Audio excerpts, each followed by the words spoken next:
chers auditeurs. Bienvenue sur Chemin Durable, le podcast marseillais des entrepreneurs engagés.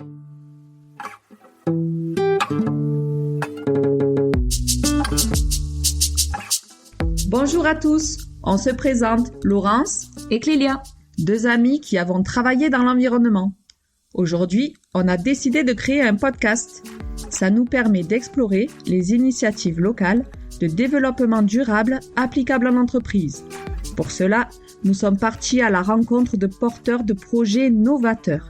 Ce sont des femmes et des hommes engagés pour un entrepreneuriat qui prend en compte l'environnement et l'humain.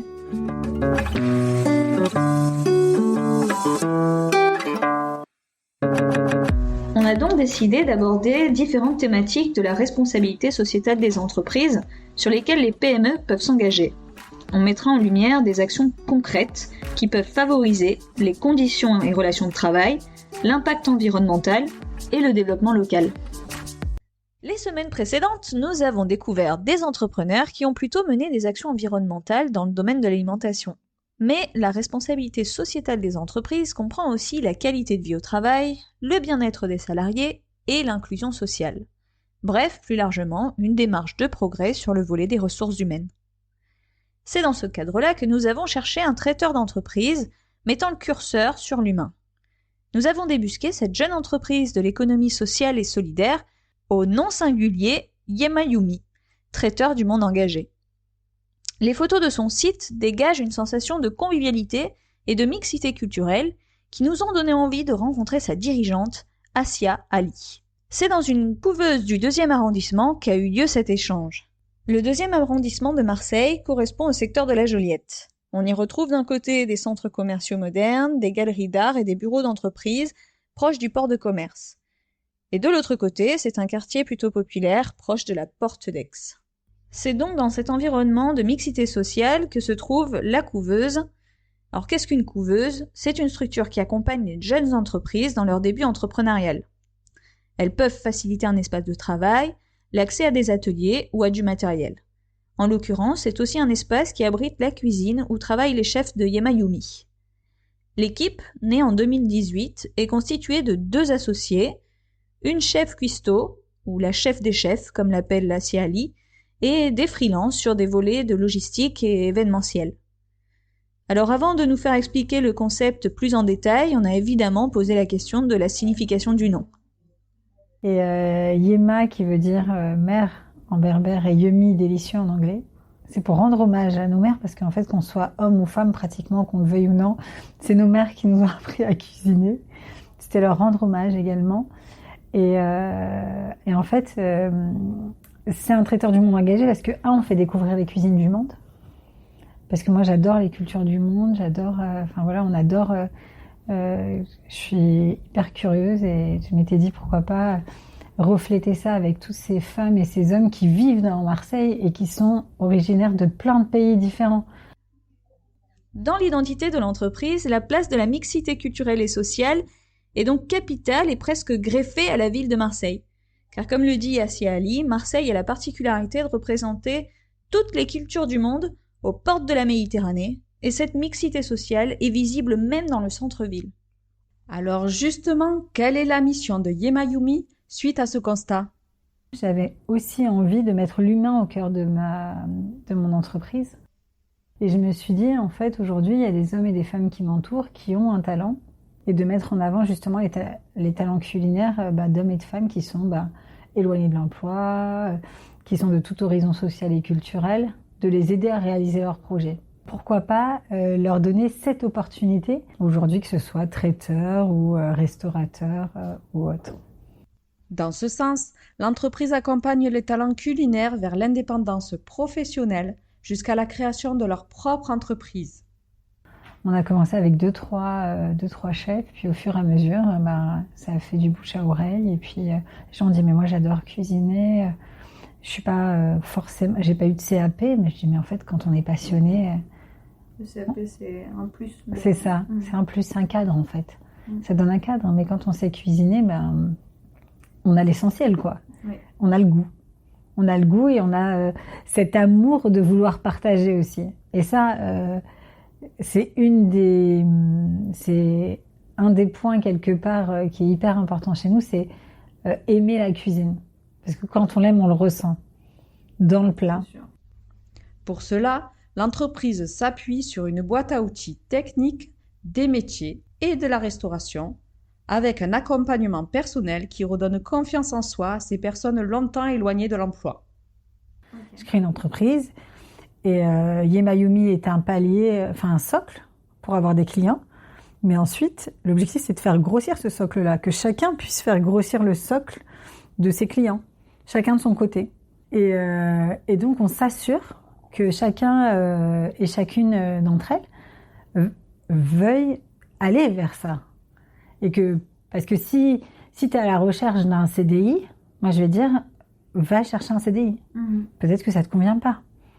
Il se peut que ça convienne pas. Et moi, en fait, on s'assure de ça.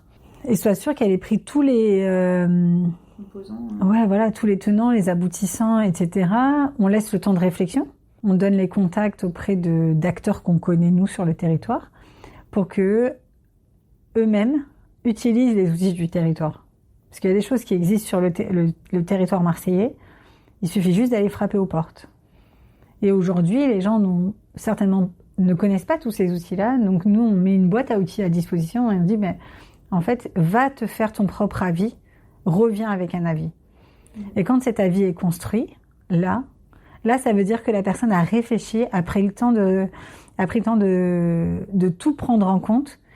Il faut que ça travaille, il faut que ça mûrisse, faut être sûr de son choix. Mais quand on est sûr de son choix, on se lance. Les chefs redeviennent actrices de leur vie professionnelle en étant force de proposition sur les menus et les recettes. Par ricochet, elles se réapproprient leur métier, leur ville et leur vie personnelle.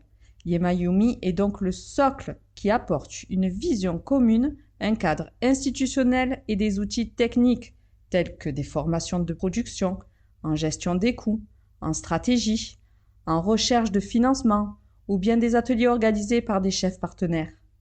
Il y a aussi des sorties de cohésion plus informelles, dans les calanques par exemple, où toute l'équipe peut venir en famille, partager des moments de convivialité, se réapproprier leur territoire. Car lorsque l'on parle de réinsertion, on est souvent confronté à des personnes qui se sont isolées géographiquement et qui ont perdu l'envie de découvrir les environs. Par exemple, beaucoup n'avaient encore jamais vu les calanques.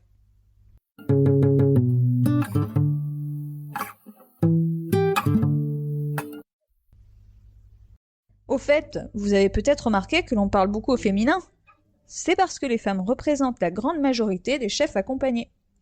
Colombiennes, algériennes, réunionnaises, leur diversité culturelle devient une force qu'elles mettent au service d'une cuisine invitant au voyage. Le constat de Assia Ali est que bien souvent, ces femmes ont toujours fait la cuisine dans un cadre familial. Aujourd'hui, elles ont enfin l'occasion de valoriser ce savoir-faire culturel pour en faire un métier rémunérateur. D'ailleurs, le partage de leur culture à travers cet art culinaire est bien au cœur des préoccupations de l'équipe. Pour nous, c'est hyper important. Chaque moment est un partage à la fois, l'objectif, c'est à la fois de mettre en avant tous nos chefs apprenants lors de prestations, de mettre en avant leur culture. C'est vraiment de faire le pont entre les entreprises et ces personnes qui pratiquement sont invisibles en fait aujourd'hui dans la société. Elles n'ont jamais travaillé avant ? Il y en a qui ont travaillé, il y en a qui n'ont pas travaillé, mais je veux dire aujourd'hui rencontrer un PDG d'entreprise ou un directeur de communication, c'est rare quand même. Ces rencontres-là elles ne se font pas. On va pas aller croiser le directeur général d'une société par hasard dans la rue et avoir l'occasion d'échanger. Et en fait, dans chacune de nos prestations, ça peut être un moment d'échange. Dès lors, les entreprises clientes deviennent un lieu de rencontre entre des mondes qui ne se seraient peut-être jamais croisés, loin des a priori et conversations orientées. Le repas devient un sujet réconciliant et unificateur parce qu'il fait appel à l'émotion, au plaisir, aux souvenirs de voyage. Finalement, les entreprises construisent une relation tripartite avec Yemayumi et ses chefs en faisant leurs commandes presque à la demande. Learning by doing, quoi. Okay. Pour moi, c'est hyper important parce que je crois qu'on peut toujours théoriser, mais rien de mieux que d'être mis en avant dans le réel. C'est ça qui... Mais oui, c'est ça qui fait avancer en fait. C'est ça qui fait avancer et peu importe l'imperfection. On a le droit à l'erreur en fait. Et c'est ce que j'explique et c'est pour ça que mes clients, les clients de Yemayumi sont presque des partenaires. D'accord. Parce que souvent ils me disent, je leur ai dit, vous serez mes testeurs. C'est un nouveau plat, vous serez mes testeurs. Pas de problème. Et en fait, ça se passe comme ça. C'est-à-dire qu'ils me disent, ok, très bien. Et on n'est jamais déçus l'un de l'autre, parce qu'il y a une forme de transparence. De co-construction. De co-construction. C'est pour cette raison que les menus ne sont pas directement disponibles sur le site, mais qu'ils sont envoyés via une newsletter ou font l'objet d'un devis pour une demande spéciale. Concrètement, on peut faire appel à l'entreprise pour l'organisation d'un cocktail ou d'un buffet allant de 6 à 700 personnes. Plus récemment, ils se sont aussi lancés dans la livraison de lunchbox. À l'heure actuelle, la plus grande preuve de réussite réside dans l'amplitude de sa base de données clients, suffisante pour faire travailler l'ensemble des femmes accompagnées. Une autre preuve de sa réussite, c'est qu'en 2 ans à peine, ce sont 40 chefs qui ont été suivis. Un début très encourageant, non ? On en profite pour préciser que parmi ces 40 chefs, 25% se sont installés, 25% sont partis, d'autres sont devenues des ambassadrices de l'entreprise et pour finir, certaines se sont réorientées vers un autre projet professionnel. Écoutons Asia Ali s'exprimer sur la fierté qu'elle tire de cette aventure humaine. C'est toutes ces femmes et ces hommes qui composent Yemayumi, quoi. Clairement. Pour moi, on a vu des gens grandir. Peu importe le résultat, revenus complémentaires ou avoir une activité à temps plein, etc. Mais on voit se dessiner quelque chose sur la personnalité. Et parfois, il y en a certaines qui vont aller chercher d'autres emplois, c'est-à-dire qui repartent dans l'administration, ce genre de choses. Mais on a été un tremplin à quelque chose. On a été un tremplin, un retour à l'emploi. Et ça n'a pas de prix. Comme les autres fois, on a voulu connaître les difficultés traversées, au-delà de la difficulté évidente liée au contexte. Pour Asia Ali, la première difficulté a été de passer de l'entreprise classique, cadrée, à l'entrepreneuriat moins sécurisant. Il implique un défi permanent de pérennisation de l'emploi. C'est d'ailleurs une des priorités actuelles pour la dirigeante, qui travaille sur de nouveaux projets qu'elle n'a pas souhaité dévoiler. Suspense! En attendant, comme elle le dit, c'est une solution maker, c'est-à-dire qu'elle trouve des solutions aux petits problèmes du quotidien. On peut donc dire qu'elle a les qualités requises pour réussir.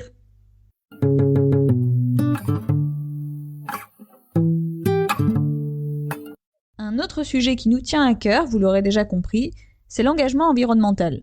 L'éco-responsabilité est une valeur qui s'est ajoutée après à l'offre du traiteur, mais elle n'est pas moins considérée. Laissons la parole à l'intéressé. On a plusieurs options, on a du zéro déchet, on a des packaging éco-responsables. Donc nous, on sensibilise nos entreprises à l'inclusion, mais aussi à l'environnement. C'est-à-dire que vous jouez le jeu, c'est-à-dire parce que vous êtes acteur également. Chaque entreprise est actrice de ce qu'elle... il y a un prix, mais on ne peut pas tout négocier. On ne peut pas négocier l'environnement. Pour moi, ça ne se négocie pas. D'accord. Voilà. Donc, pour moi, on doit tous mettre la main à la pâte. On le fait de notre côté. Les entreprises doivent pouvoir aussi nous suivre. Mais franchement, la plupart du temps, j'ai pas de problème. Non. Oui, donc, il y en a même qui me demandent du zéro déchet et il y en a même qui me disent mais non, t'inquiète, moi c'est moi qui te ramène les Tupperware. Ils sont cool mes clients. Pour citer un exemple, les lunchbox sont en matériaux craft biodégradables. Il est aussi question d'optimiser leur livraison en regroupant les commandes d'autres restaurateurs du quartier partageant les mêmes valeurs éco-responsables.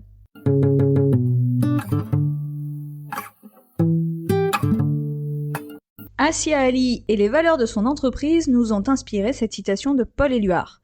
Il n'y a pas d'enthousiasme sans sagesse, ni de sagesse sans générosité. On se retrouve la semaine prochaine avec notre nouvelle invitée, Martine Tardieu, dirigeante de l'entreprise familiale Du Goût dans mon panier. Une solution très simple à instaurer, elle propose de livrer des paniers à la carte composés de produits frais récoltés exclusivement entre Aix et Marseille, directement dans votre entreprise.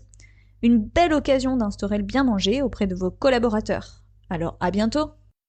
N'hésitez pas à réagir à cet épisode et à nous poser vos questions en commentaire sur notre chaîne YouTube Chemin Durable.